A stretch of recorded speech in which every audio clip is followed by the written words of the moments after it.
बिस्मिल्लाहिर्रहमानिर्रहीम, अस्सलाम वालेकुम जी। मैं हूँ मारिया अली और आप देख रहे हैं मेरा यूट्यूब चैनल। दुआ सारा जिंदा लाश से नाराज हो चुकी है।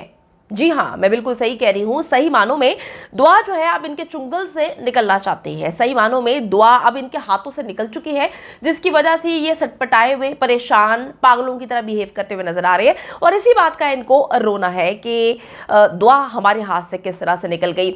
इस वजह से इन्होंने हर तरह से जोर लगा लिया कि दुआ किसी भी सूरत लाहौर से कराची ना जाए, क्योंकि इनको पता था कि जैसी बच्ची इनके चुंगल से निकलेगी, बच्ची जो है वो इनकी करतूतें, इनके काले धंधे, इनकी बेगैरतियां दुनिया के सामने ना खोल दे।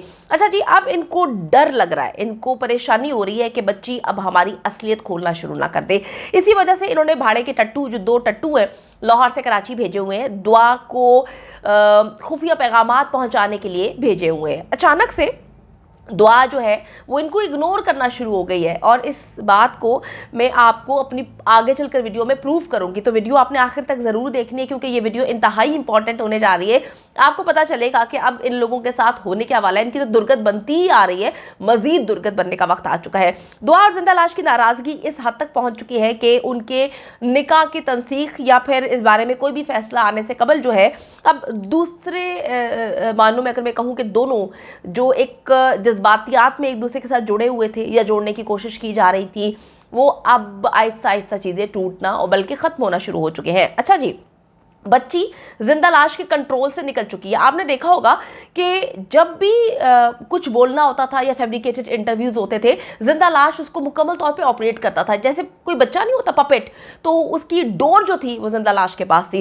अच्छा जी, इस नेटवर्क को लग रहा था कि जिंदा लाश कराची में है, इसलिए जब दुआ कराची जाएगी तो उसका वो सो कॉल्ड शौहर है, तो वो उससे रोज़ मिला करेगी, रोज़ वो जाएगा, उससे मुलाकात करेगा, उसको फीडिंग करेगा, उसको जो भी डराना धमकाना या जो भी ये जिस तरह से उसको ट्रैप करते हैं वो करता रहेगा। लेकिन जी, आपको मैं बताऊं कि ऐसा नहीं हो पाया, ऐसा नहीं हो पाया, और ये लोग बहुत परेशान हो गए। आपको याद होगा कि निजी टेलीविज़न का एक रिपोर्टर था, उसने बाद में आके बताया था कि जी मेरा तकरीबन 2-3 मिनट की इन्होंने रिकॉर्डिंग की थी उसके साथ, और 1.5 घंटे तक जो जिंदा लाश है वो दुआ ज़ारा को ऑपरेट करता रहा, उसको बताता रहा, समझाता रहा। वो कहता है वो तो बड़ी बच्ची थी, उसको तो कुछ भी नहीं पता था, हर चीज़ जो है वो जिंदा लाश उसको सिखा रहा था। अच्छा जी, अब देखें कि अब डिक्टेट नहीं कर पा रहा, अब कंट्रोल से बाहर हो चुकी है बच्ची। जिंदा लाश दुआ के साथ नहीं है, और अब ये उससे मुलाकात भी नहीं कर पा रहा, तो मामला बेहद ख़राब हो गए हैं। ये नेटवर्क जो है किसी ना किसी तरीके से, मैं आपको बताती चलूँ कि मुख्तलिफ हरबे अपना रहा है, और हरबे अपनाते हुए ये चाहता है कि दुआ ज़ारा को हम अपनी बात पहुँचा दें।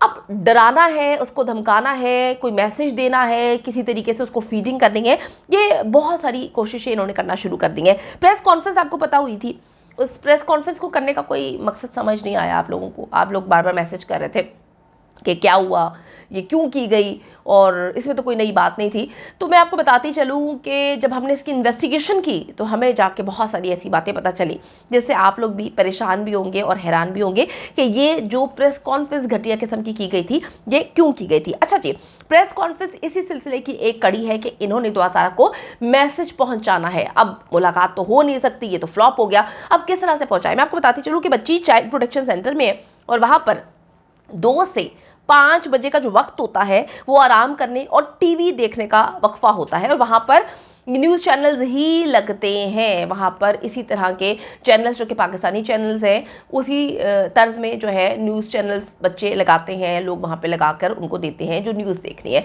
इनको ये बात पता चल गई थी, तो इन्होंने 3 बजे स्पेशली प्रेस कॉन्फ्रेंस इसी वजह से रखी। इसका मकसद यही था कि दुआ ज़ारा को टेलीविज़न के ज़रिए सारे पैगामात पहुँचा दिए जाएँ। इनका ख्याल था कि ये इतनी ज़्यादा अहम है कि मेन स्ट्रीम मीडिया को पैसे दे के बुला तो लिया, लेकिन इनको ये लग रहा था कि वहाँ पर जी 1 घंटा इनकी बकवासियात को जितने भी चैनल्स वहाँ पे मौजूद थे लाइव चलाएंगे। कि वैसे कितनी खुशफहमी है ना, मैं कहती हूँ कि इनको इतनी ज़्यादा खुशफहमियाँ हैं अपने बारे में कि बंदा परेशान हो जाता है। लेकिन जी वो तो मामला सही हुआ ही नहीं जिस तरह से ये लोग चाह रहे थे। किसी ने भी वो लाइव कट नहीं किया, किसी ने भी 1 घंटे तक इनकी बकवास किसी भी चैनल पे नहीं दिखाई। लाइव स्ट्रीम तो इनको लग रहा था कि दूर की बात है, लेकिन मैं आपको बताऊं कि छोटे से 2-3 यूट्यूब चैनल्स ने इनकी कुछ थोड़े से क्लिप्स चला दिए और इन झूठों की बकवासियाँ जो है वो बता दी। लेकिन यूट्यूब नहीं लगता में जहाँ पर बच्ची है जो चाइल्ड प्रोटेक्शन सेंटर है वहाँ पर टेलीविजन लगता है और मेन स्ट्रीम मीडिया को बुलाने का भी कोई फ़ायदा नहीं हुआ, उनकी बकवास वहाँ पर नहीं चलाई गई। ये भी एक जो है इनका मामला फ्लॉप हो गया। अब जी इन्होंने दुआ को पैगाम पहुँचाना था इसके ज़रिए, वो भी नहीं पहुँचा पाए। फिर जी कल जब आपको पता है कि दुआ ज़ारा को अदालत में पेश हुआ करना था, तो जिंदा लाश का जो वकील है वो भी वहाँ पर मौजूद था। सबको ये हिदायत थी कि कोई बच्ची से बात नहीं करेगा, मुलाकात नहीं हो सकती। ये भी हिदायत जारी कर दी गई थी कि वहां पर भी किसी ने उससे मिलने की कोशिश नहीं करनी। लेकिन जो जिंदा लाश का वकील था वो मुसलसल दुआ ज़ारा से बात करने की कोशिश कर रहा था, उसको जिंदा लाश का मैसेज कन्वे करने की कोशिश कर रहा था। लेकिन जी बड़ी अजीब सी बात हुई, ये भी सुन के आप परेशान हो गए। इनका जो वकील है उसने कहा कि जी हमें, उसने मैसेज वहाँ पर उसको दिया कि हमें मिलकर चलना है, ज़हीर का पैगाम है कि हमें एक दूसरे को पैगामात पहुँचाने का सिलसिला जारी रखना चाहिए, ये हमारी ज़िंदगी है, हमने कस्में खाई हैं, हमें साथ रहना है, हमने इतना बड़ा कदम उठाया है, हम एक दूसरे को कभी नहीं छोड़ेंगे। जब जिंदा लाश के वकील ने दुआ से बात करने की कोशिश की तो दुआ ने मुकम्मल तौर पर उसको इग्नोर कर दिया। वैसे ही इग्नोर किया जब दुआ ज़ारा कराची लाई जाती है पहली बार और जब मेडिकल के लिए दोबारा उसको लाया जाता है, वो अपने वालिदैन को इग्नोर कर रही थी।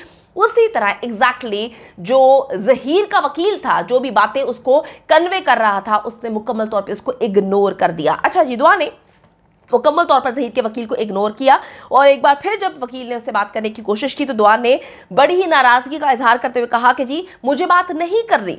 अब जी इससे ये बात तो जाहिर हो गई कि जो इन्होंने कहानियाँ सोची हुई थी, जो इन्होंने पट्टियाँ पढ़ाई हुई थी दुआ ज़ारा को लाहौर से या लाहौर में, वो तो यहाँ पर पूरी होती हुई नज़र नहीं आई। अब इससे एक और चीज़ जाहिर होती है कि आपको पता होगा कि दुआ ज़ारा लाहौर के जो है वो दारुल अमान में रही। उसने कहा कि जी मेरे वालिदैन से मेरी लड़ाई है, मैं उनके पास रह नहीं सकती, मेरे शौहर से मेरी नाचाकी हुई है, मेरे पास रहने के लिए छत नहीं, तो मुझे दारुल अमान शिफ्ट किया जाए। अब ये चीज़ें उससे अगर मिलाई जाए तो शायद ये उसकी कड़ी है कि बच्ची उसके साथ रहना ही नहीं चाहती। इसी वजह से जब उसका पैगाम उसका वकील पहुंचा रहा था तो उसने मुकम्मल तौर पे उसको इग्नोर किया, ना उससे बात की, ना उससे पूछा कि ज़हीर कैसा है, वो क्या कर रहा है, वो कहाँ पर है, वो ठीक तो है। क्योंकि इन्होंने जब ये लाहौर में थी रोंदी कुकड़ी तो इसने तो बड़ी बकवास की थी कि बड़ी परेशान रहती है वो अपने शौहर के लिए, मुझसे बार बार पूछती है। इसका जो वकील है जो 2 नंबर मौला जट है, वो भी कहानियां सुना रहा था कि वो बच्ची हर वक्त मुझसे ज़हीर के बारे में बात करती रही।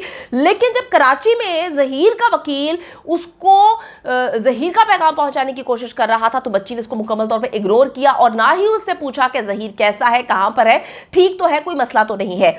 अच्छा जी, मैं आपको बताऊं, इसीलिए अब इन्होंने 2 सस्ते किस्म के यूट्यूबर्स जो कि चाइना का माल है, घटिया किस्म के फजूल तरीन लोग जो औरतों की तजलील करते हैं, इन्होंने उनको वहां पर भेजा है। कल जब दुआ ज़ारा को वापस लेकर आया जा रहा था, अंदर तो इनके वकील ने गेम डालने की कोशिश की, उससे पहले प्रेस कॉन्फ्रेंस में इन्होंने दुआ ज़ारा तक मैसेज पहुंचाने की कोशिश की। मैंने आपको फिर बताया है, बताती चलूँ कि 2 से 5 बजे का जो टाइम है जहां पर बच्ची को ठहराया हुआ है, वहां पर टेलीविजन देखने का टाइम है और वहां पर मेन स्ट्रीम मीडिया ही लगाया जाता है, इसीलिए इन्होंने प्रेस कॉन्फ्रेंस भी 3 बजे की थी। अब जब बच्ची को वापस लेकर जाया जा रहा था तो जो तीसरा हथकंडा था, यानी कि सस्ते यूट्यूबर्स के थ्रू मैसेज पहुंचाना, उन्होंने जी शोर मचाना शुरू कर दिया। दोनों चीख चीख के बकवास कर रहे थे कि दुआ, तुम्हें पता है कि तुम ज़हीर से मोहब्बत करती हो, ज़हीर ने तुम्हारे साथ रहना है, तुम ज़हीर का साथ देना, तुम ज़हीर को छोड़ोगी तो नहीं, तुम उसके निकाह में हो, हमारी बात सुनो, हमें जवाब दो। इन्होंने उस नेटवर्क का मैसेज जो है दुआ तक पहुंचा दिया। दुआ ने एक बार भी पीछे मुड़ के नहीं देखा। बल्कि मैं आपको बताती चलूँ कि जो नए IU हैं सईद रिन साहब,